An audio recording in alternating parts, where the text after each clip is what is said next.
का खास असर होता नहीं दिखा। खबरें ये भी आई कि चुनाव में बीजेपी ने राष्ट्रीय स्वयंसेवक संघ यानी आरएसएस की अनदेखी की, जिसका खमियाजा उसे भुगतना पड़ा। इसी बीच संघ प्रमुख मोहन भागवत के बयानों ने बीजेपी और आरएसएस के बीच खटपट की खबरों को हवा दे दी है। नागपुर में संघ से जुड़े कार्यकर्ता विकास वर्ग द्वितीय के समापन कार्यक्रम में उन्होंने चुनाव में राजनीतिक दलों के बीच मुकाबले को लेकर खरी खरी बातें कही। उन्होंने कहा कि लोगों ने जनादेश दे दिया है और अब सब कुछ उसी के अनुसार होगा। लोकतंत्र में नेता को अहंकार नहीं, मर्यादा का पालन करना चाहिए। काम करते सब लोग हैं, लेकिन कार्य करते समय मर्यादा का पालन करते हुए उसको करना। उस मर्यादा का पालन करके जो चलता है वो कर्म करता है, लेकिन कर्मों में लिप्त नहीं होता, उसमें अहंकार नहीं आता कि मैंने किया, और वही सेवक कहलाने का अधिकारी रहता है। मोहन भागवत ने चुनाव प्रचार में नेताओं की कीर्ति मर्यादा पर भी सवाल खड़े किए। उन्होंने कहा कि चुनाव प्रचार में झूठ प्रसारित करना ठीक नहीं है। उन्होंने कहा कि विपक्षी दलों को विरोधी न समझा जाए। दो पक्ष है, विरोधी पक्ष कहते हैं, मैं प्रतिपक्ष कहता हूं। वो विरोधी नहीं है, उसको विरोधी मानना भी नहीं चाहिए। वो प्रतिपक्ष है, वो एक पहलू उजागर कर रहा है, उसका भी विचार होना चाहिए। मोहन भागवत ने मोदी सरकार के लिए लगातार सिरदर्द बने मणिपुर की हिंसा पर भी चिंता जताई। अब 1 साल से मणिपुर शांति की राह देख रहा है। उसके पहले 10 साल शांत रहा। पुराना गन कल्चर समाप्त तो हो गया ऐसा लगा, और अचानक जो कलह वहां पर उपज गया या उपजाया गया, उसकी आग में अभी तक जल रहा है, त्राही त्राही कर रहा है। कौन उस पर ध्यान देगा? प्राथमिकता देके उसका विचार करना ये कर्तव्य है। वैसे भागवत और आरएसएस विपक्ष के हमेशा निशाने पर रहते हैं, लेकिन मणिपुर पर संघ प्रमुख के बयान को उसने लपक लिया। मुझे लगता है कि सरकार को बहुत पहले सचेत होना चाहिए था। देश के कोने में हिंसा हो रही है, अपराध किए जा रहे हैं, बलात्कार किए जा रहे थे, और वहाँ की हिंसा को रोकने के लिए केंद्र सरकार ने कोई कदम नहीं उठाए। उसका भी दुख हम सब लोगों को है, लेकिन अब उनके खुद लोग बोल रहे हैं तो जरूर सरकार इस पर संज्ञान लेगी। Welcome his statement from the bottom of my heart, because Manipur is a part of India.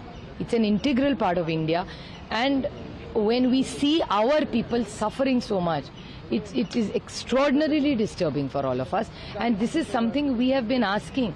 The India Alliance has been asking for the longest time that let's have a discussion, let's form a good committee with all party. Manipur में क्या हो गया, कल कश्मीर में क्या हो गया। मोहन भागवत जी आदरणीय है, बोलते हैं, लेकिन सरकार तो उनके आशीर्वाद से चल रही है ना, बोलने से क्या होता है।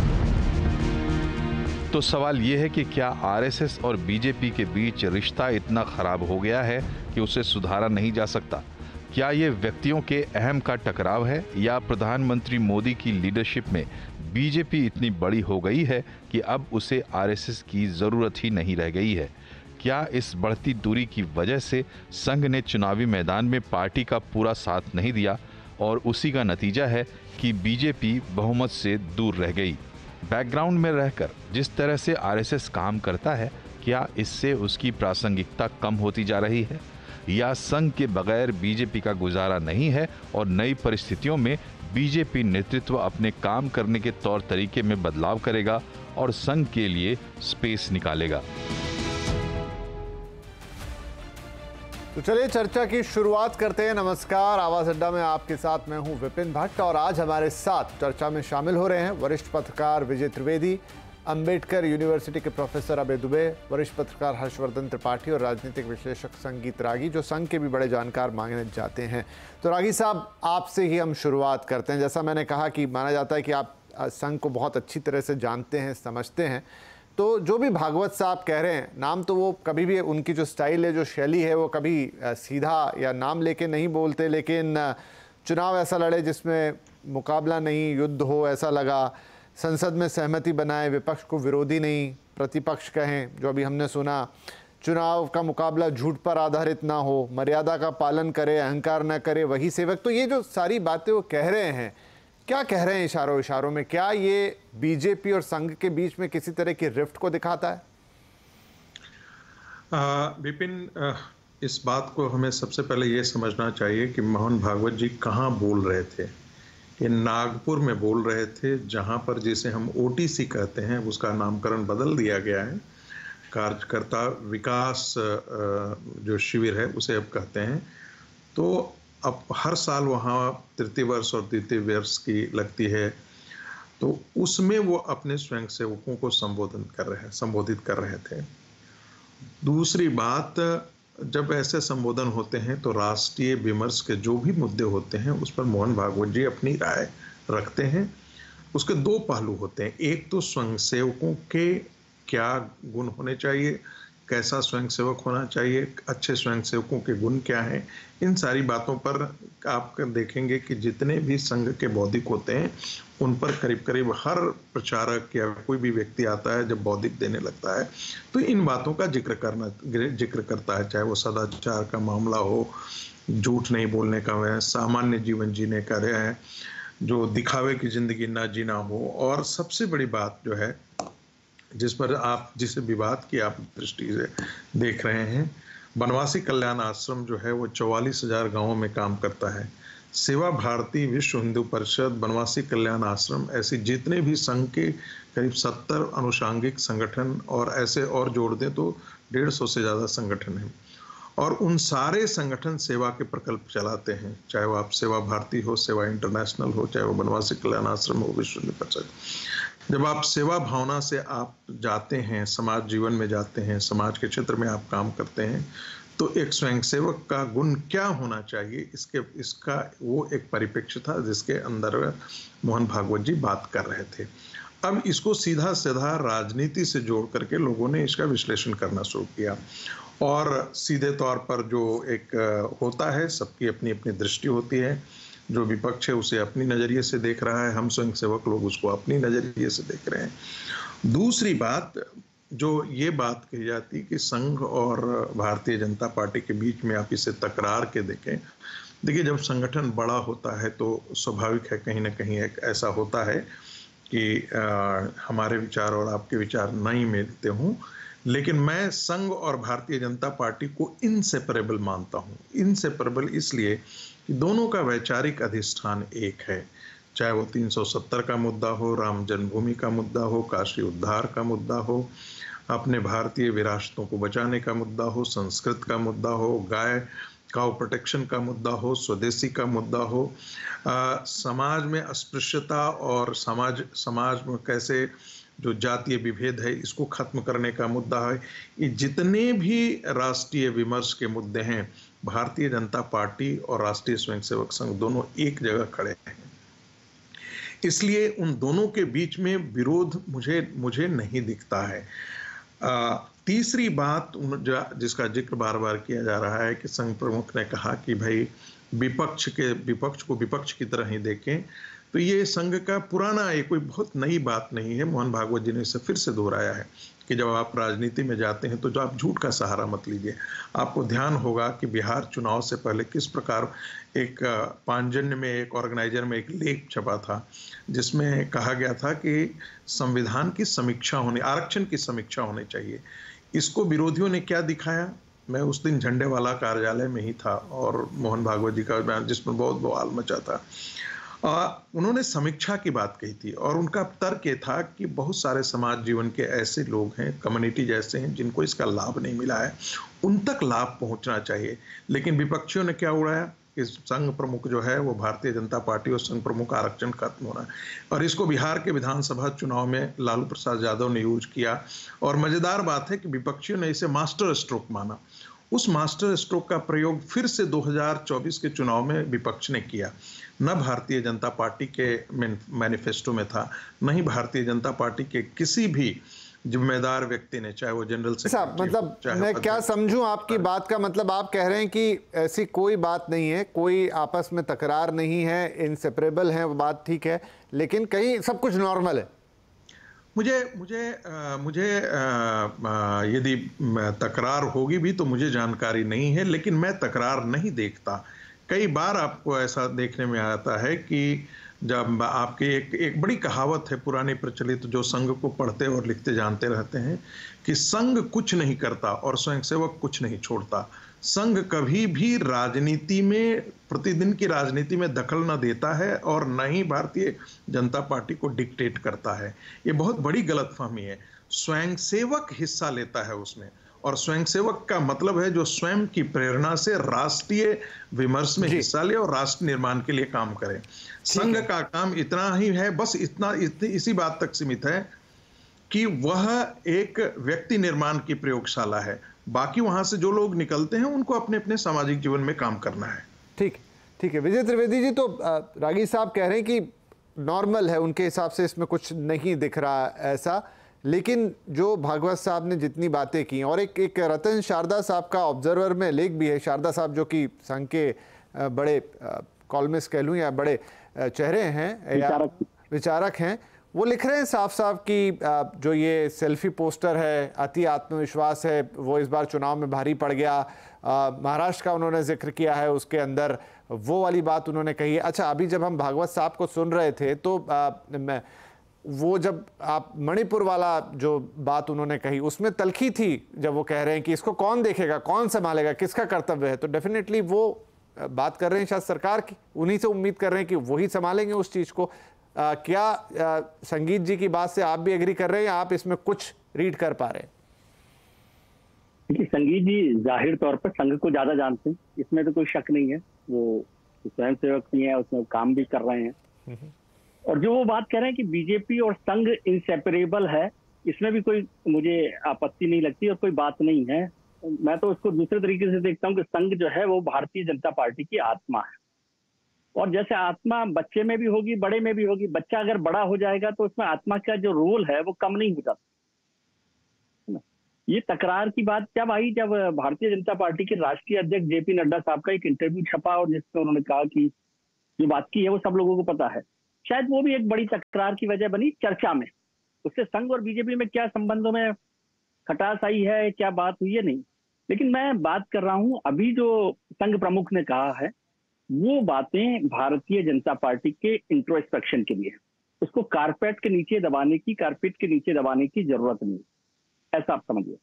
ये स्वयंसेवकों के लिए नहीं कहा गया, स्वयंसेवकों के वर्ग में कहा गया। अभ्यास वर्ग था वो, द्वितीय वर्ष जो अभ्यास वर्ग है। और वो कौन होते हैं? वो संघ की फ्यूचर लीडरशिप, ठीक है, उनको तो कहा गया है। लेकिन क्या संघ का स्वयंसेवक के लिए उन्होंने कहा है कि चुनाव में प्रतिपक्ष का चुनाव युद्ध की तरह से नहीं लड़ा जाना चाहिए? अहंकार और मर्यादा की बात किस लिए की है? चुनावों में झूठ की बात क्या स्वयंसेवकों के लिए की गई है? या मणिपुर की जो हिंसा की बात की है कि मणिपुर जल रहा है और 1 साल से उसमें शांति की जरूरत है, क्या ये स्वयंसेवकों के लिए कही गई है बात?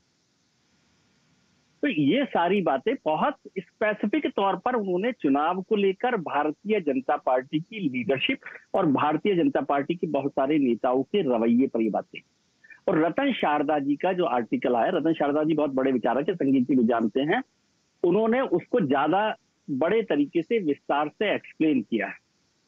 ये मौका है कि भारतीय जनता पार्टी, और मैं समझ रहा हूं कि भारतीय जनता पार्टी भी ऐसा समझ रही है, उनके नेता भी ऐसा समझ रहे हैं। ऐसा नहीं है कि जो भागवत साहब ने बात की है उसको वो नहीं समझ रहे, और इंट्रोस्पेक्शन भी हो रहा है, एनालाइज भी वो कर रहे हैं कि इलेक्शन में क्या क्या गलतियां हुई, क्या क्या भूल हुई, क्या किस तरह से हारे, वो सब हो रहा है।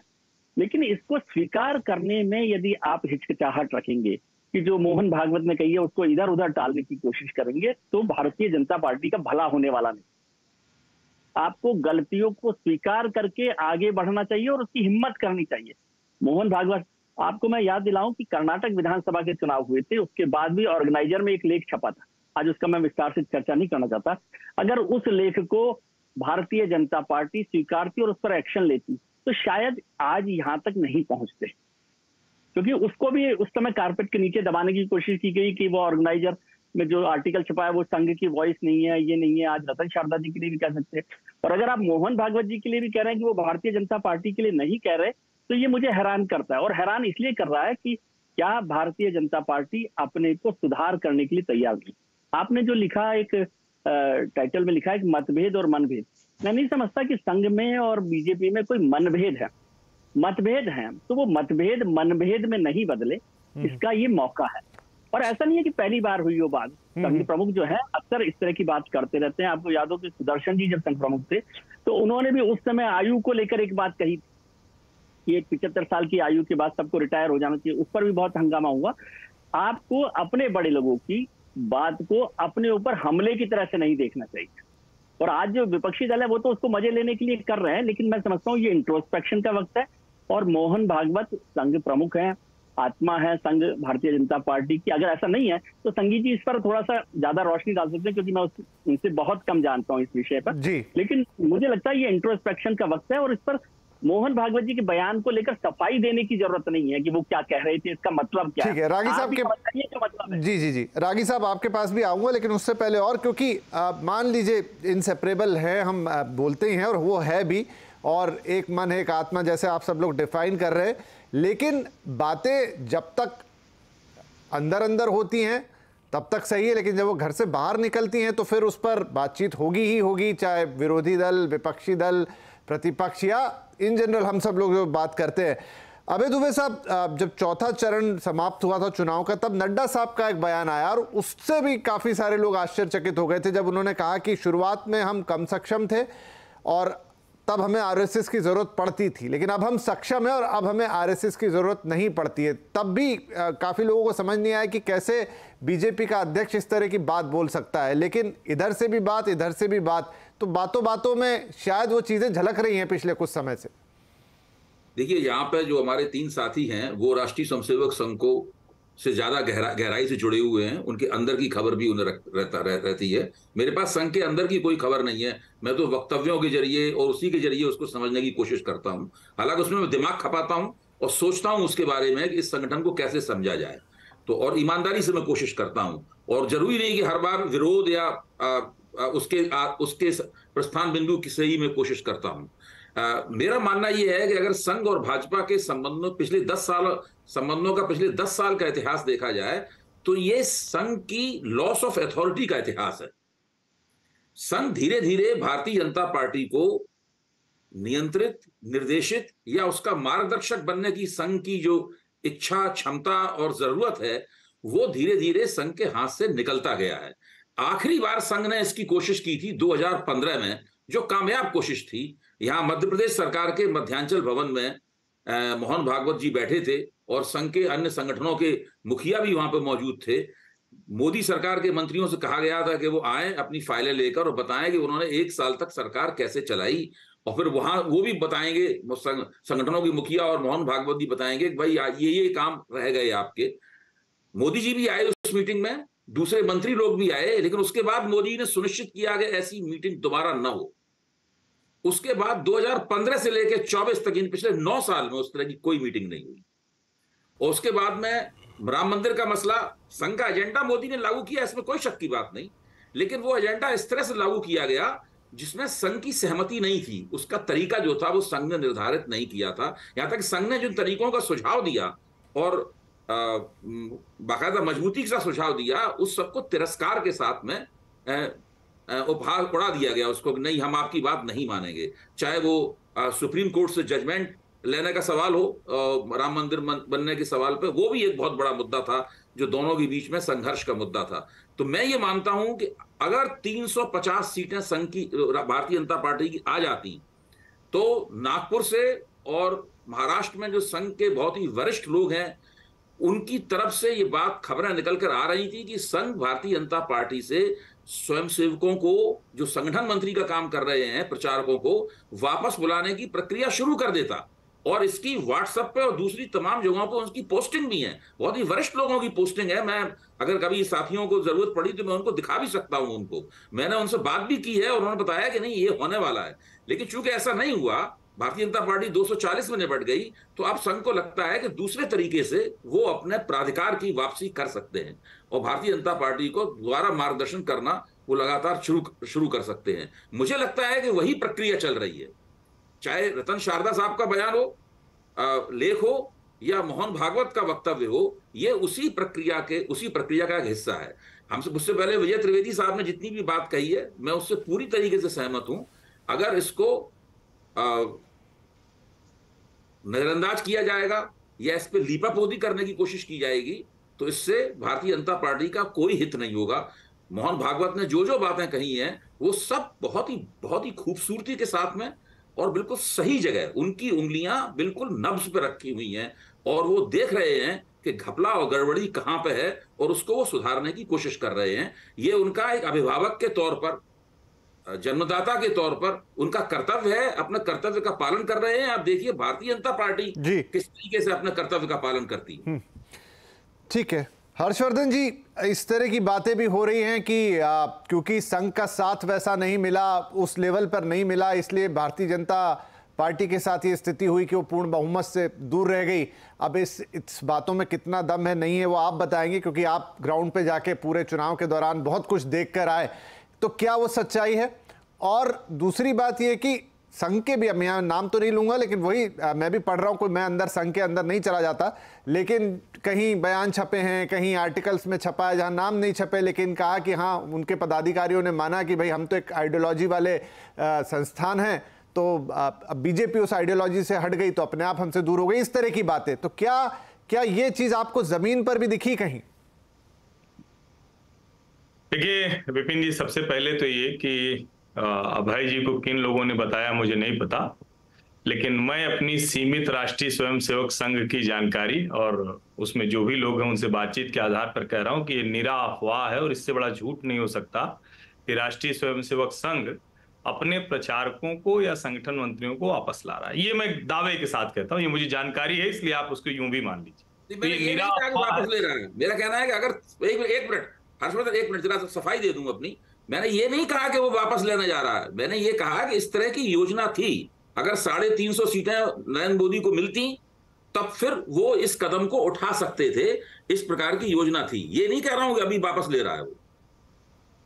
नहीं, इस पर भी मतलब मेरी जो जानकारी है, जितनी सीमित जानकारी है, लेकिन ठीक ही ठाक जानकारी है, और ये मैं ऊपर के स्तर पर भी कह सकता हूं कि ऐसी कोई योजना न तो थी न है।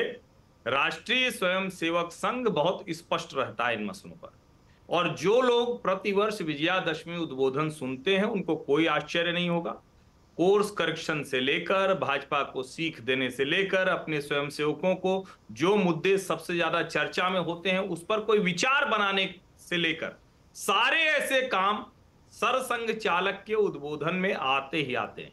जो कल मोहन जी ने कहा उसमें मुझे कोई चौंकाने वाला मसला नहीं लगा, और भारतीय जनता पार्टी के लिए निश्चित तौर पर सीख और सबक ये हमेशा संघ की तरफ से आएगा ही आएगा। क्यों आएगा?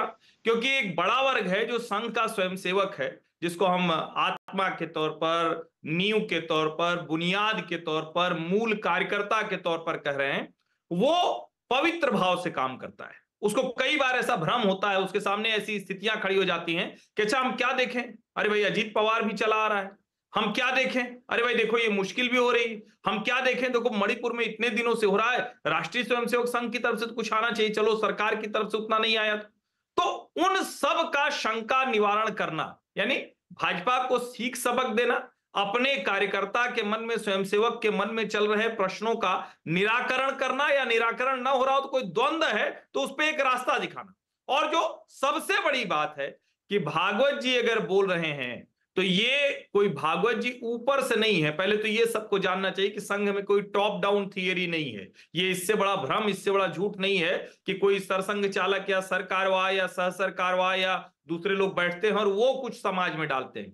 यहां प्रक्रिया उल्टी है। समाज में जो कुछ चल रहा होता है वो नीचे से आता है अलग अलग समय पर, और ये लंबे समय से, ये अनवरत चलने वाली प्रक्रिया है। ये कोई एक चुनाव या उस तरह से नहीं। इसीलिए मोहन जी ने बहुत स्पष्ट तौर पर कहा कि 5 वर्ष में चुनाव आएंगे जाएंगे, और यहां तो हर वर्ष होता है। अभी ये खत्म भी नहीं हुआ ये चुनाव, और देखिए हम फिर बात करने लगे हैं महाराष्ट्र का, हरियाणा का, ऐसे हम चुनाव की बात करने लगे। उनको अपने स्वयंसेवक को, अपने कार्यकर्ता को वैचारिक दृष्टि देनी है। जो लोग भारतीय जनता पार्टी में किसी कसमकस में, किसी मुश्किल में, उनको समझाना है। भाजपा के नेतृत्व को भी सीख देनी है कि आप किसी मुद्दे पर अगर अपने मूल से बहुत डेविएट करेंगे, बहुत उधर जाएंगे तो मुश्किल होगी। लेकिन फिर मैं दोहरा रहा हूं, कहीं कोई योजना दूर दूर तक नहीं है कि संघ अपने प्रचारकों को, संगठन मंत्रियों को वापस लाए। नंबर 1, ऐसी कोई योजना कभी थी नहीं, और कम से कम मैं भी थोड़ा बहुत जानता हूं संघ को, इतना तो जानता ही हूं जो वहां कुछ चल रहा है थोड़ा बहुत। उसके आधार पर यह विशुद्ध अफवाह है। झूठ है। और जिन लोगों ने भी अभय जी से कहा वो इस अफवाह को फैलाने की कोशिश कर रहे हैं। स्वयं सेवक को इस पर न तो कभी ऐसी अफवाहों में वो पड़ता है ना आगे पड़ेगा। हाँ, चुनाव झूठ पर लड़ा गया।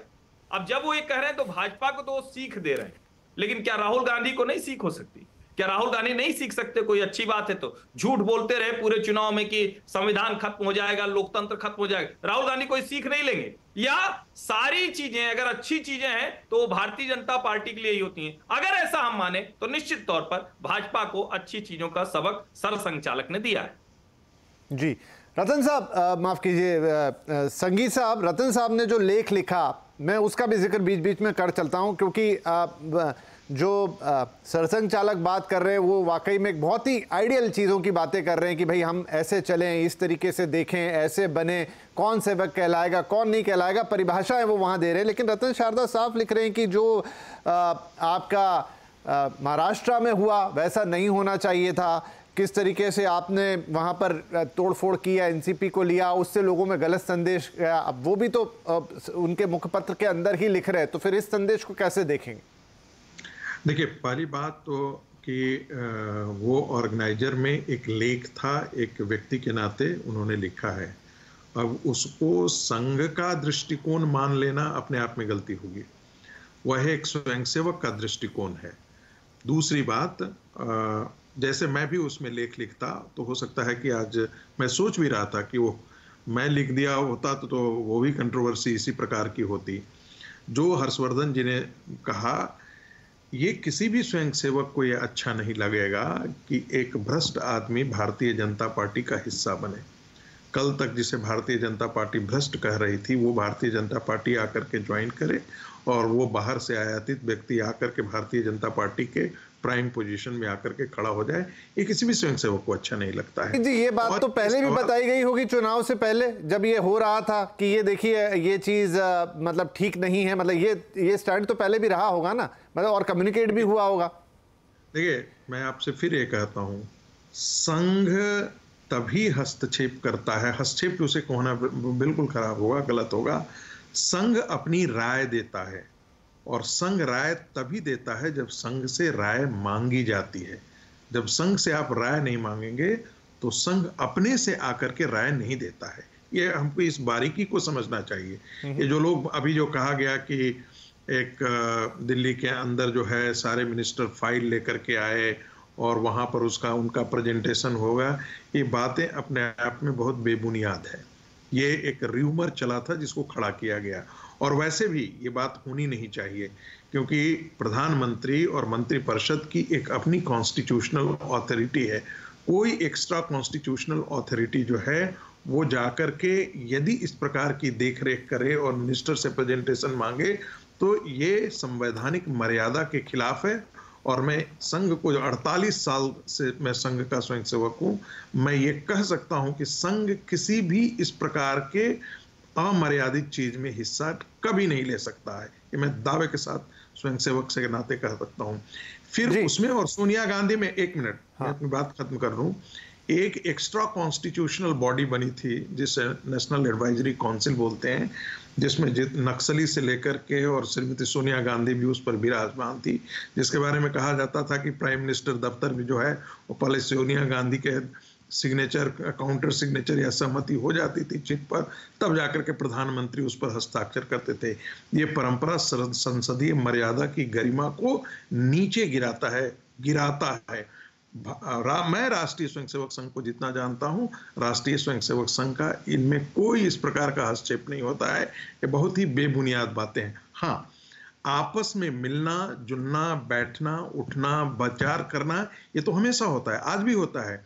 यदि आप संघ के अखिल भारतीय प्रतिनिधि सभा की बैठक जब होती है तो जब नड्डा जी जाते हैं, संघ में अपनी बातें रख करके आते हैं। संघ से जो संघ और भारतीय जनता पार्टी के बीच में संवाद के लिए जो है वह भी संघ अपने एक सहकारवाह को इसके लिए सुनिश्चित कर देता है, जो जिसे आप कहते हैं अपॉइंटमेंट, जिसमें संवाद के संघ भारतीय जनता पार्टी के अंदर जो संगठन मंत्री हैं वो स्वयं भारतीय राष्ट्रीय स्वयंसेवक संघ के एक प्रचारक हैं। हालांकि जब वो भारतीय जनता पार्टी जब ज्वाइन कर लेते हैं, जब उसका हिस्सा बन जाते हैं, तो संघ से उनका नाता टूट जाता है। मेरा कहना है कि ये संवाद की एक प्रक्रिया पहले से सुनिश्चित है।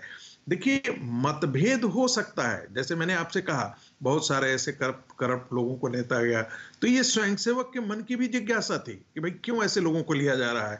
महाराष्ट्र से एक आदमी आया, उसे राज्यसभा दे दिया गया जिसके बारे में करप्शन के केसेस थे। तो ऐसा नहीं है, स्वयंसेवक के आपस का जो मंथन है ये हर स्तर पर चलता है, शाखाओं में प्रतिदिन बात होती रहती है, ऐसा क्यों हुआ, ऐसा क्यों नहीं हुआ। जी जी बिल्कुल, यही बातें जो हैं वो कई बार आखिर ये बातें तो परम पूजनीय सरसंघचालक जी तक नहीं पहुंचता होगा, ऐसी बात है नहीं। ठीक है, मैं विजय जी के पास इसी चीज के साथ जाता हूं कि वो क्योंकि आपस में इस तरह से जुड़े हैं बीजेपी और संघ, जिसका हमने जिक्र भी किया, तो वो एक सलाह के तौर, आपने कहा सलाह नहीं देते हैं, जब तक मांगी जाती है तब तक नहीं देते, लेकिन एक विमर्श तो होता होगा। विजय जी, अब बातें तो ये भी हैं कि इस बात की भी बात गई थी कि भाई जो महाराष्ट्र में हो रहा है वो ठीक नहीं है, बंगाल में संदेश खाली के मुद्दे को किस तरह से टैकल किया जाए उस पर भी संघ की अपनी एक राय थी, राम मंदिर के दौरान बहुत सारी चीज़ों पर संघ की अपनी एक राय थी, उत्तर प्रदेश में जिस तरह से टिकट दिए गए या जिस तरह की रणनीति बनी उस पर अपनी एक राय थी, लेकिन शायद वो राय मानी नहीं गई या सिरे से नहीं बैठी, जो भी है वो आप बताएंगे, लेकिन संघ ने अपनी बातें रखी थी जो शायद उस तरीके से या तो ऊपर तक पहुंची नहीं या फिर उन्हें माना नहीं गया। देखिए विपिन जी, सब बातों को रखने का, शब्दों का अपना अपना तरीका है। संगीत जी जो बात कर रहे हैं वो बिल्कुल ठीक है, अब आप उसे दखल कह सकते हैं, आप उसे विचार कह सकते हैं, विमर्श कह सकते हैं। चुनाव नतीजों के बाद अगर संघ के बड़े पदाधिकारी यदि भारतीय जनता पार्टी के नेताओं के साथ विचार विमर्श कर रहे हैं, जिसे रागी साहब विमर्श कह रहे हैं, तो वो क्या संघ के लिए भारतीय जनता पार्टी ने इनवाइट करके कहा था उन्हें कि आपको आकर इस पर बात करनी चाहिए? क्या संघ में भारतीय जनता पार्टी के टिकट के बंटवारों को लेकर कोई राय या चर्चा नहीं होती है?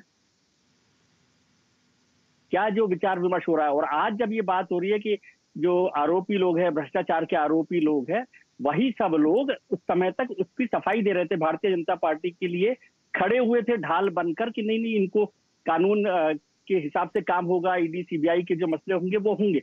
पर मैं आपको फिर बता रहा हूं कि अभी एक और मसला आने वाला है कि जो लोग भारतीय जनता पार्टी में इन चुनावों के दौरान दूसरे पार्टियों से आए हैं, कांग्रेस से आए हैं या दूसरे दलों से आए हैं, उसको लेकर भी पार्टी में और संघ में एक तरह की नाराजगी है या जो भी आप कह सकते हैं वो भी पक्ष आने वाला है। अब वो जब सरकार चलती रहती है, मैं अक्सर कहता हूँ जब सरकार चल रही हो, बहुमत की सरकार चल रही हो, तो वो नाराजगी सामने नहीं आती क्योंकि कोई सुनने वाला नहीं है। आज आप बहुमत से दूर रह गए हैं तो ये बात सामने आने लगी है। मोहन भागवत साहब ने जो बात बोली है, मैं फिर से कह रहा हूँ, मतभेद और मनभेद का लिए मैंने पहले ही कहा कि मनभेद नहीं है। और जो अभय जी ने बात कही वो बहुत महत्वपूर्ण बात है कि अथॉरिटी को लेकर भी क्या सवाल हो रहा है। तो इन सब बातों को रतन शारदा जी बहुत विद्वान लोगों में से, संघ के विचारक हैं, संघ से बहुत लंबे समय से जुड़े रहे हैं, और उसको मैं ऐसा समझता हूं कि संघ की कुछ बातों को उन्होंने एक कवर के साथ आपके सामने रखा है, क्योंकि जब आरएसएस चीफ बोलते हैं तो फिर उसमें तो कोई गुंजाइश नहीं रहती ना। रतन शारदा बोलते हैं तो गुंजाइश रहती है। ऑर्गेनाइजर में जब कर्नाटक के विधानसभा चुनावों के बाद, हार के बाद जब लेख छपता है तो आपके पास गुंजाइश रहती है उसे रिजेक्ट करने की, खारिज करने की। महत्वपूर्ण ये बात है कि आरएसएस समय समय पर बात करता रहता है, उसकी अथॉरिटी पर थोड़ा सा असर पड़ा है क्योंकि अब संगठन बहुत बड़ा हो गया। भारतीय जनता पार्टी के पास 18 करोड़ कार्यकर्ता है, संघ के पास 1 करोड़, 1.5 करोड़, 2 करोड़ जो भी होंगे, संगीत जी को ज्यादा पता होगा वो होगा। और संघ के बिना बीजेपी का काम नहीं चलता, ये सच मानकर रखिए। बिना संघ के बीजेपी नहीं चलेगी। जो भागवत साहब के लिए जिस तरह से जेपी नड्डा साहब ने जो इंटरव्यू दिया, उसका नुकसान भी भारतीय जनता पार्टी को उठाना पड़ा। आप 6th और 7th फेज का चुनाव के नतीजे देखिए कि क्या हुआ है, किस तरह से वोट परसेंटेज डाउन हुआ है, वो सब अब तो सामने है, फैक्ट फिगर्स भी आ गए हैं। तो वो सारी बातें हैं। मैं फिर से बात कर रहा हूं कि ये मौका है कि जो मोहन भागवत साहब ने कहा है उनकी बातों को अमल में लाने के लिए और अभी वक्त रहते उसमें सुधार करने का, ये कोर्स करेक्शन का वक्त है, कोर्स करेक्शन का वक्त है। इस समय मोहन भागवत जी ने क्या कहा उसको छोड़ने या उसको अलग अलग तरीके से समझाने का वक्त नहीं है। और मुझे हैरानी हो रही है कि हम लोग मोहन भागवत की जो संघ प्रमुख हैं उनकी बातों पर अपने अपने तरीके से टिप्पणी कर रहे हैं, मतलब जो लोग संघ से जुड़े हुए लोग हैं। तो ये कोर्स करेक्शन का वक्त है। यदि आप नहीं मानना चाहते तो खारिज कर दीजिए, कहिए कि ये मोहन भागवत जो है वो गलत बात बोल रहे हैं, ऐसा नहीं हुआ है। मणिपुर को लेकर जो बात हुई है, जो स्वयं से अहंकार की बात हुई है, चुनाव में झूठ की बात हुई है, तमाम तरीके की बातें हैं, ये कोर्स करेक्शन के लिए और बेहतर होता है। पर ये कहना कि वो सबके लिए कह रहे हैं वो तो ठीक है, अब मेरे घर के बाबा जी जो है पड़ोसी के लिए बोलेंगे क्या?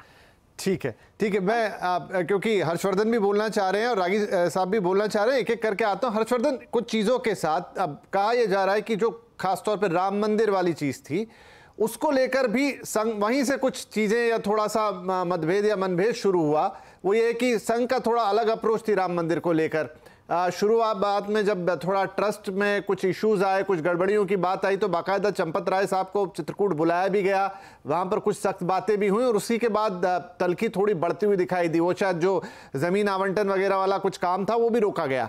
उसके अलावा ये था कि इसको किस तरीके से एक राजनीतिक आंदोलन के तौर पर, मतलब इस पूरे प्राण प्रतिष्ठा समारोह को क्या स्वरूप दिया जाए, किसको बुलाना है, किसको नहीं बुलाना है, ऐसे बहुत सारी छोटी छोटी मुद्दे रहे जिस पर शायद सहमति नहीं थी संघ और बीजेपी के बीच में। हालांकि भागवत साहब वहां आए, लेकिन उन्होंने उस दिन भी वहां जो स्पीच दी उसमें एक लाइन उन्होंने यूज की कि अक्सर ऐसे मौकों पर मुझे बुलाया जाता है जब जोश बहुत होता है और मुझे होश की बातें करने के लिए। तो बहुत सारा तब भी बिटवीन द लाइन्स पढ़ा गया।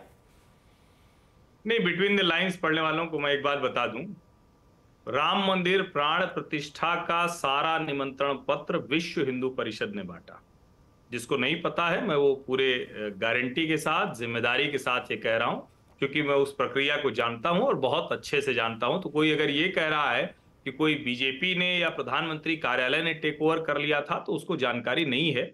और कई बार पत्रकार मित्रों की समस्या ये होती है कि संघ को उस भाव से समझने का प्रयास नहीं करते, वो संघ में कुछ खोजने का प्रयास करते। ये अक्सर होता है। और जिस रिपोर्ट का आप हवाला दे रहे हैं वो रिपोर्ट चर्चा में है ही इसीलिए क्योंकि मेरी इस प्रांत प्रचारक से बात हुई, फलाना से, लेकिन किसी का नाम नहीं है पूरी रिपोर्ट में। वो मैडम ने इसी तरह की एक रिपोर्ट लिखी हुई है, मैंने भी उसको पूरा पढ़ा। और कमाल की बात यह है कि वो चित्रकूट बुलाए जाने की बात हुई, जबकि चंपत जी को या मोहन जी को या दत्ता जी को या कृष्णगोपाल जी को, किसी को भी, जो भी संघ के शीर्ष अधिकारी हैं, वो लगभग प्रतिदिन मिलते हैं। और जिनको नई जानकारी है, भूमि पूजन से लेकर प्राण प्रतिष्ठा तक संघ की प्राण वहीं पूरी तरह से बसे हुए थे, उसमें कोई अलग से कुछ करने की आवश्यकता नहीं। जिन लोगों को यह लगता है कि उसकी वजह से क्यों कुछ हुआ, वो फैक्चुअली रॉन्ग है। और विजय जी ने जो कहा, मैं तो बार बार ये कह रहा हूं, सीख सबक सबके लिए है। लेकिन विजय जी, आप तो बहुत लंबे समय से जानते हैं और आप भी संघ में ठीक ठाक ही घुसे हुए हैं। ठीक है, आपका अपना एक कहीं के अलग अलग समय पर विचार वो अलग हो सकता है, लेकिन आपको भी पता है कि सरसंघ चालक कोई ऐसा अवसर छोड़ते नहीं। आप तो जानते हैं, आप तो पुराने कई अवसरों के गवाह हैं।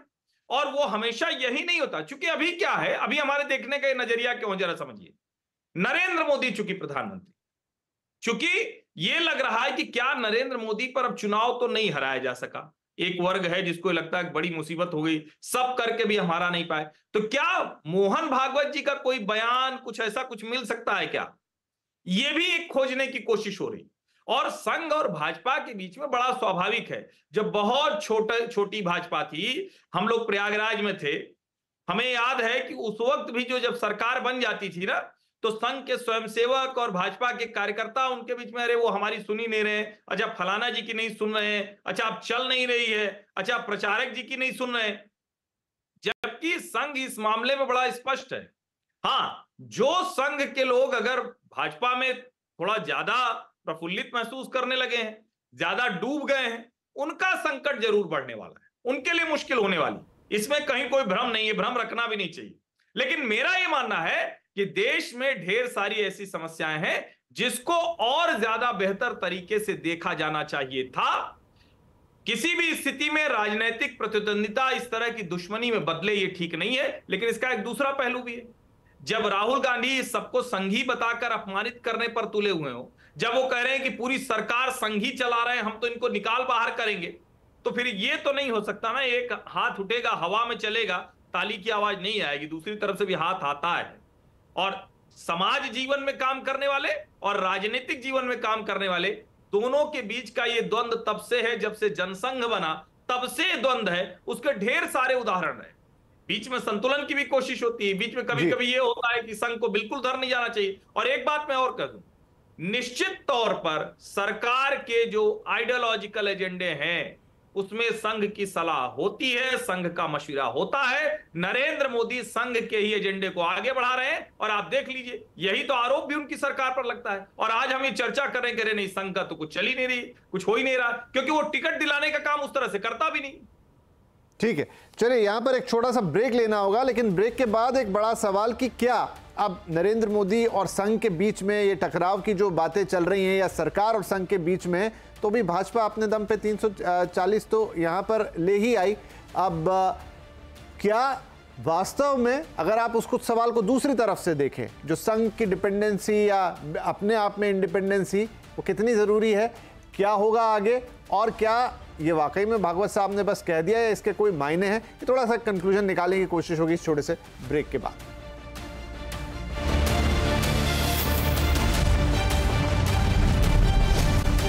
छोटा सा करेक्शन, 340 मैंने कह दिया, वो होता नंबर तो चर्चा की जरूरत नहीं होती अभी, 240। ठीक है, तो चलिए आगे बढ़ते हैं। अब थोड़े अंतिम चरण में आप तेजी से बातचीत करते। संगीत साहब, आप सारी इतनी बातचीत थी, हर्ष ने अपनी बात रखी, विजय जी ने रखी, अभय जी के पास भी मुझे जाना है, लेकिन एक बार फिर से आपके पास दोबारा आ रहा हूं कि जब भागवत साहब माना कि वो एक रास्ता दिखाने का काम करते हैं, वो एक मार्गदर्शक के तौर पे काम करते हैं, लेकिन इतना स्पष्ट अगर वो जब बोल रहे हैं, तो क्या अभी भी इसमें कोई शक रह जाता है कि वो रास्ता दिखा रहे हैं, या अपनी थोड़ी सी नाराजगी जाहिर कर रहे हैं, या थोड़ी सी डिफरेंस जाहिर कर रहे हैं? देखिए, ये पढ़ने पर है। विजय जी को लग रहा है कि वो नाराजगी जाहिर कर रहे हैं, अभय जी को लग रहा है वो नाराजगी है, संघ अपनी ऑथोरिटी असर्ट करना चाहता है। मुझे ऐसा लगता है कि संघ प्रमुख मोहन भागवत जी जो एक स्वयंसेवकों के लिए बोलते हैं, चाहे वो राजनीति के क्षेत्र में काम कर रहे हो, चाहे वो विश्व हिंदू परिषद में काम कर रहे हो, चाहे वो बनवासी कल्याण क्षेत्र में काम कर रहे हो। संगीत साहब, ये चीज जब वो स्वयंसेवकों के लिए बोलते हैं तो राष्ट्र को भी तो जाती है, मतलब आप, मैं, हम सब भी तो सुनते। हो सकता है कि हर कोई उतना गहरा नहीं समझता हो, लेकिन उन्हें पता है कि उनके शब्दों को कोई कैसे समझेगा, आम जन, आम आदमी, आम व्यक्ति। हाँ, मैंने कहा ना कि जब वो बोलते हैं तो सिर्फ अपने स्वयंसेवकों के लिए नहीं बोलते हैं, बहुत सारी चीजें ऐसी होती हैं जो सबके लिए। अब क्या, यदि संघ का एक स्वयंसेवक देखता है कि कोई भी व्यक्ति या कोई नेता जो है वो 5 स्टार और 7 स्टार के कल्चर में जी रहा है, तो स्वाभाविक है कि संघ का एक सामान्य स्वयंसेवक जो है उसको ये अच्छा नहीं लगता है। यानी क्यों ऐसा अच्छा नहीं लगता है? क्योंकि संघ की शाखा का जो चरित्र या संघ के शाखा में जो हमको सिखाया गया है, उसके आधार पर हम उसका मूल्यांकन करते हैं और देखते हैं। ये बात तो हमें बचपन से, और ये चीजें ऐसी होती हैं जो बार बार दोहराई जाती है। आप देखते होंगे कि फिल्म में हम जब देखते हैं तो एक पॉकेट मार भी जो है, जब अमिताभ बच्चन उस पॉकेट मार को पीटता है तभी ताली बजाता है। यानी कि उस समय तक आप नायक के चरित्र से साथ जुड़े होते हैं, और जैसे ही आप जीवन में आते हैं उतर के फिर वो पॉकेट मारी करना शुरू कर देता है। तो संघ प्रमुख बार बार यदि अपने उद्बोधन में ऐसी मर्यादा पालन करने की बात करते हैं, तो ये निश्चित तौर पर अपने स्वयंसेवकों के लिए संदेश है, वो राजनीति के लिए भी है, वो जो बनवासी कल्याण आश्रम में काम कर रहे हैं उनके लिए भी है, और जो अच्छा होने की बात है उसे क्या, सही तो हर्षवर्धन जी ने कहा, राहुल गांधी क्यों नहीं उठा सकते हैं? राहुल गांधी मर्यादा में क्यों नहीं रह सकते हैं? क्या राहुल गांधी को झूठ बोलने का ये कोई, बाकी ये जो वामपंथी लोग हैं ये हिंसा के रास्ते पर चलते हैं, वो क्या सही है? क्या मोहन भागवत जी तो उसके बारे में भी बात करते हैं, रिलीजियस कन्वर्जन के बारे में भी मोहन भागवत जी बात करते हैं। मणिपुर के अंदर जो हिंसा हुई है उसके फैक्ट के अंदर जाने की जरूरत है या नहीं है, उसका भी मूल्यांकन किया जाना चाहिए कि क्या कारण है कि जो हिंदू हैं, जो वैली के अंदर जो हिंदू हैं, उनको यदि एसटी की जो कैटेगरी में डाला जाता है तो क्यों ऐसी प्रतिक्रिया होती है? उसमें पेट्रोल और माचिस डालने का काम कौन करता है? क्या कांग्रेस पार्टी करती है? क्या चर्च करता है? कौन सी ऐसी ताकतें हैं जो मणिपुर को जलाने के लिए उत्प्रेरित होती हैं? कौन सी ताकतें हैं जो इसके लिए काम करती हैं? हम इस रूप में भी हम इसका मूल्यांकन क्यों नहीं करें? सिर्फ इस बात पर कि केंद्रीय सरकार, कल ही आप देखिए, कल ही मुख्यमंत्री के काफिले का जो अग्रिम काफिला था उस पर एक अटैक होता है। अब उस संदर्भ में मोहन भागवत जी का ये बात आती है कि भाई मणिपुर शांत था, अशांत किसने किया? क्या बैप्टिस्ट चर्च की भूमिका है? क्या किसी अन्य मिशनरी ऑर्गेनाइजेशंस की भूमिका है? कौन सी ताकतें हैं, विदेशी ताकतें हैं जिन्होंने माचिस और आग लेकर के वहां पर पहुंच गए? तो कुछ न कुछ ऐसी चीजें हैं जिसके बारे में, जिसको शांत करने की जिम्मेदारी किसकी है? आज के दिन में भारतीय जनता पार्टी से सरकार, केंद्र की सरकार की है और राज्य सरकार की है। तो संघ प्रमुख ने, मोहन भागवत जी ने उसको अपनी अभिव्यक्ति दी है। अब इसे कोई कहेगा कि थोड़ा टाइमिंग जब रहता है तो, क्योंकि हर चीज थोड़ा हम समय के परिप्रेक्ष्य में देखते हैं, तो वो सोच लेना स्वाभाविक है कि ये इस समय अगर बोल रहे हैं, देखिए ये कहीं और बोला होता तो अलग बात होती, चुनावी नतीजों के ठीक बात बोलेंगे तो हमारे सोचने में या इन जनरल सोचने में। विपिन जी, दिक्कत क्या है कि संघ अपनी गतिविधियों को चुनाव के कारण नहीं रोकता है। आपको मैं बता दूं, नहीं वो बात सही है, बात आपकी सही है। इसके बावजूद भी ठीक है, क्विकली चलिए, हाँ ठीक है, क्योंकि अब समय मेरे पास कम रहेगा, इसलिए थोड़ा चर्चा को जल्दी मैं आगे बढ़ाता हूं। हर्ष जी, आप कुछ कहना चाह रहे थे क्विकली, फिर मैं अपने बाकी मेहमानों के पास जाऊं।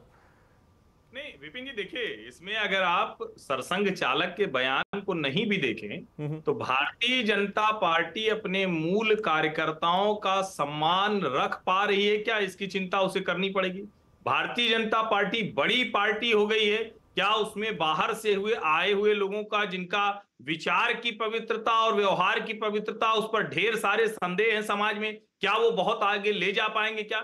और नरेंद्र मोदी संघ के प्रचारक हैं, उनके अपने पूरे जीवन में वो बेदाग हैं, वो उनके ऊपर कोई सवाल नहीं खड़ा होता है। लेकिन जो दूसरे लोग हैं, क्या वो अपनी अपनी जगह उस तरह से ठीक नहीं कर रहे हैं जिसके लिए माना जाता है कि भारतीय जनता पार्टी की सरकार हो तो एक राष्ट्रवादी विमर्श, जिसकी बार बार हम बात करते हैं, उस तरफ हम जाते हुए दिख रहे हैं। और भारतीय जनता पार्टी को इन जो मोहन जी का बयान है उसके बाद मंथन तो निश्चित तौर पर करना चाहिए। और जब मैं भारतीय जनता पार्टी कह रहा हूं तो शीर्ष नेतृत्व से लेकर कार्यकर्ता तक सबको, ये उनके भले के लिए ही।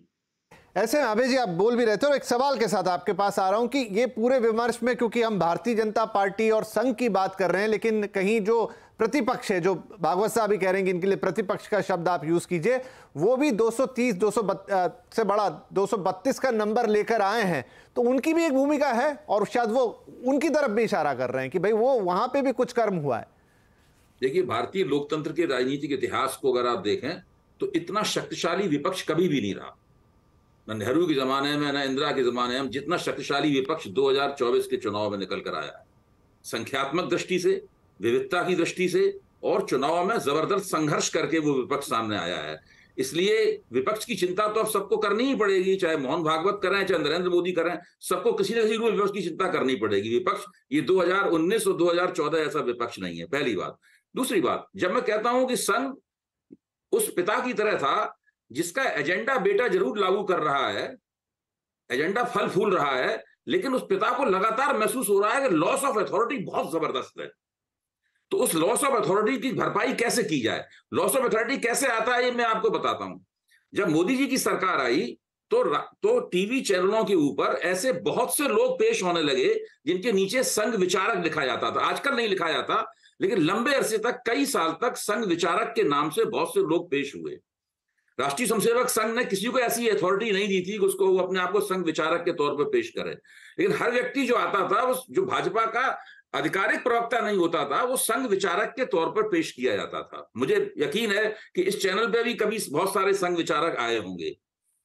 वो संघ विचारक से जब बहस में भाग लेता था तो वो संघ का दृष्टिकोण पेश करने की बजाय, संघ का दार्शनिक या विचारधारात्मक दृष्टिकोण पेश करने की बजाय, वो भाजपा के एक अघोषित प्रवक्ता की तरह आचरण करता था। सारे के सारे लोग, उनमें से कोई भी ऐसा नहीं होता था जो कि संघ का दृष्टिकोण पेश करे।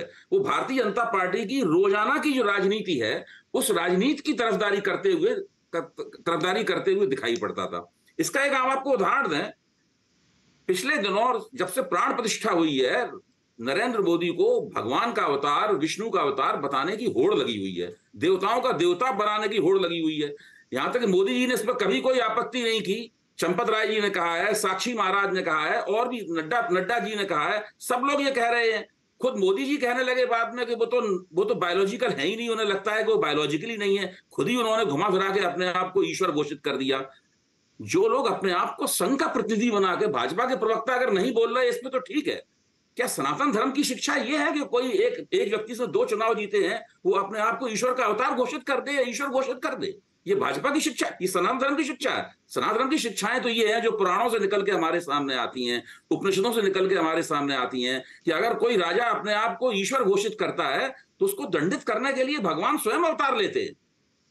तो ये कैसे किसी भी संघ विचारक ने, किसी ने, ठीक है, रागी साहब कुछ कहना चाह रहे हैं। जी रागी साहब क्विकली। ठीक है, देखिए ये बहुत बड़ा इंपॉर्टेंट सवाल उठाया गया है। सामान्यतः पहले होता था क्या कि टेलीविजन चैनल में एक भारतीय जनता पार्टी की तरफ से पेश करने वाला आदमी आता था और 4 जो है वो, चाहे वो नक्सल मूवमेंट को सपोर्ट करने वाला हो, नक्सली प्रोफेसर हो, नक्सली पत्रकार हो, वो सारे आ जाते थे। बाद में जब 2014 से टेलीविजन ने उसको बैलेंस करना शुरू किया और तब उन्होंने अपनी मर्जी से लिखना शुरू किया, कोई विचारक क्या लिखा जाए, ये किया जाए। किसी ने कहा नहीं होगा, या किसी ने कहा भी होगा तो कहा होगा। मैं अपने के लिए कह सकता हूं कि मैंने ऐसा कभी नहीं कहा है।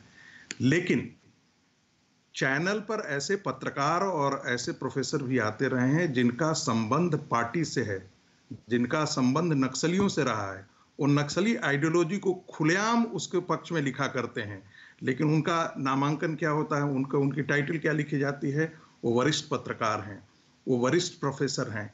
तो ये नैरेटिव कैसे चलता था कि बाद में ये चलता था कि अरे देखो ये तो इम्पोर्टेंट आदमी है, ये तो प्रोफेसर हैं, ये बेशक वो नक्सली हो, बेशक उसकी भूमिका सारी नक्सली हो, चाहे वो पत्रकारिता में हो तब भी नक्सली को सपोर्ट करता था, जब वो प्रोफेसर में गया हो तो भी वो एक पॉलिटिकल पार्टी के बेनिफिशियरी रहा हो, वो पॉलिटिकल पार्टी का बेनिफिशियरी ही नहीं रहा हो, वो पॉलिटिकल पार्टी के लिए काम करता हो, वो पॉलिटिकल पार्टी के एजेंडे पे काम करता हो, लेकिन उसके आगे लिखा हुआ रहता था वरिष्ठ पत्रकार, professor so and so university.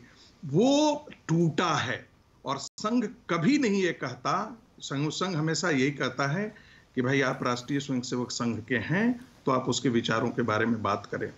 चूंकि ऐसा लगता है कि बहुत सारी ऐसी चीजें हैं जिसके बारे में अभी जिक्र किया। ठीक है सर, क्योंकि अब मेरा समय बिल्कुल एकदम नोक पर आ गया। एक सवाल विजय त्रिवेदी, देखिए जो मैंने कहा ब्रेक पे जाते जाते भी कि संघ साथ है कि नहीं है, आपस में रिफ्ट है नहीं है, सीख दे रहे हैं, गाइडेंस दे रहे हैं, लेकिन अगर 240 का नंबर बीजेपी अपने हिसाब से ला रही है, चाहे वो किसी भी परिस्थिति में ला रही हो, तो क्या इससे पता लग रहा है कि बीजेपी, वो जो नड्डा साहब कह रहे हैं कि पहले हम कम सक्षम थे लेकिन अब हम पूर्ण रूप से सक्षम हो गए, ठीक है और थोड़ी सीटें आती तो पूर्ण बहुमत आ जाता, लेकिन 240 का भी नंबर कोई छोटा मोटा नंबर नहीं है?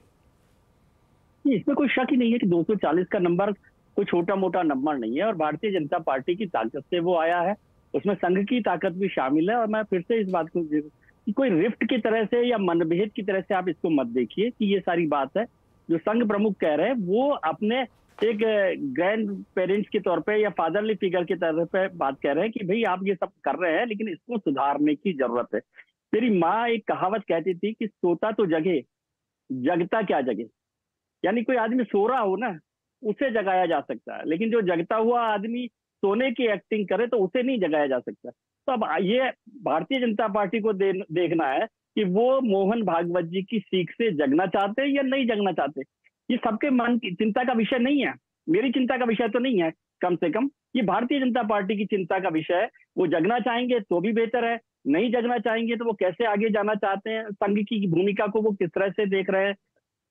हालांकि मुझे नहीं लगता कि भारतीय जनता पार्टी में कोई भी संघ की भूमिका को नकार सकता है और खासतौर से संघ प्रमुख की बात को नजरअंदाज कर सकता है। वो हो सकता है सार्वजनिक तौर पे ये बात ना कर रहा हूं, लेकिन संघ प्रमुख का बयान भारतीय जनता पार्टी के लिए चिंता का विषय है और उसके रास्ते पर उनको चलने के अलावा मुझे कोई बहुत दूसरा रास्ता नहीं दिखाई। जी ठीक है, तो कह दें इसे कि फिलहाल ये घर का मामला है और संघ प्रमुख ने वो अक्सर इसी तरह की भाषा में और इसी तरह की शैली में बात करते हैं, बहुत सारा मैसेज देते हैं, बहुत सारी चीज़ें बोलते हैं, उसको अलग अलग समझने वाले जो विशेषज्ञ हैं वो अपनी तरह से समझते हैं, आम व्यक्ति तक वो जैसे पहुंचता है वैसे पहुंचता है। अब इसमें से बीजेपी क्या अपने लिए सबक निकालती है? डेफिनेटली जैसे हमारे सारे पैनलिस्ट एग्री हैं कि बीजेपी के लिए बहुत कुछ है जिसे उसे होमवर्क करना पड़ेगा, वो अपने तय करे, संघ के साथ मिलकर करे, तमाम चीज़ें हैं। आगे चुनाव होते रहेंगे, देश में राज्यों के चुनाव है, फिर 5 साल बाद बड़ा चुनाव आएगा, लेकिन ये सारी चीज़ें हैं। अब आगे चलते हुए शायद हमें वक्त के साथ और समझ में आएगा। जो आज हम बात कर रहे हैं कि भाई संघ में रिफ्ट है या बीजेपी में थोड़ा मनभेद है या मतभेद है, लेकिन वो एक सीख है, वो एक डायरेक्शन दिखाना है या फिर वो वाकई में कोई भेद है, ये आगे चल के हम शायद देख पाएंगे। बहुत शुक्रिया आप सभी मेहमानों का इस कार्यक्रम में शामिल होने के लिए। नमस्कार।